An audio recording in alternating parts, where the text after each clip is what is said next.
આજકાલ લોકો અલગ અલગ વાતાવરણમાં કંઈક નવું કરતા જોવા મળે છે। આ ક્રમમાં જામનગરની લીમડા લાઇન પર સ્થિત ગરબે પણ સામેલ છે। તેની ખાસ વાત એ છે કે અહીં આપણા ઐતિહાસિક પાત્રો, ઋષિઓ, સ્વાતંત્ર્ય સેનાનીઓ જેવા કે રામ, લક્ષ્મણ, સીતા, કૃષ્ણ, રાધાજી, ભગવાન શંકર, ગણેશજી, હનુમાનજી, છત્રપતિ શિવાજી વગેરેના વિવિધ દેવી દેવતાઓની વેશભૂષા ગરબા કરવામાં આવે છે। આજકાલના લોકો અલગ અલગ વાતાવરણમાં કંઈક નવું કરતા જોવા મળતા હોય છે। આ ક્રમમાં જામનગરની લીમડા લાઇન પાસે સ્થિત ગરબે પણ સામેલ છે। તેની ખાસ વાત એ છે કે અહીં આપણે ઐતિહાસિક પાત્રો, ઋષિઓ અને સ્વાતંત્ર્ય સેનાનીઓ જેવા કે રામ, લક્ષ્મણ, સીતાજી, કૃષ્ણજી, રાધાજી, ભગવાન શંકર, ગણેશજી, હનુમાનજી, છત્રપતિ શિવાજી વગેરે વિવિધ દેવી દેવતાઓ વેશભૂષામાં ગરબા કરવામાં આવે છે।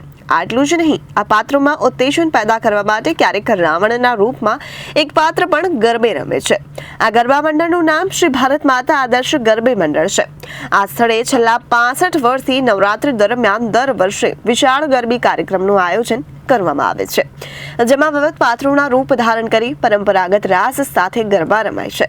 આ ગરબા મંડળના નામથી સ્પષ્ટ થાય છે કે આ ગરબાની વિશેષતા એ છે કે તેમાં હિન્દુઓની સાથે પરિવારો અને વિવિધ ધર્મના સભ્યો પણ સહયોગ આપે છે અને તેનું નામ સાર્થક કરતી વખતે વિવિધતામાં એકતાનો પાઠ શીખવે છે। Bureau report, Janadesh news, Jamnagar.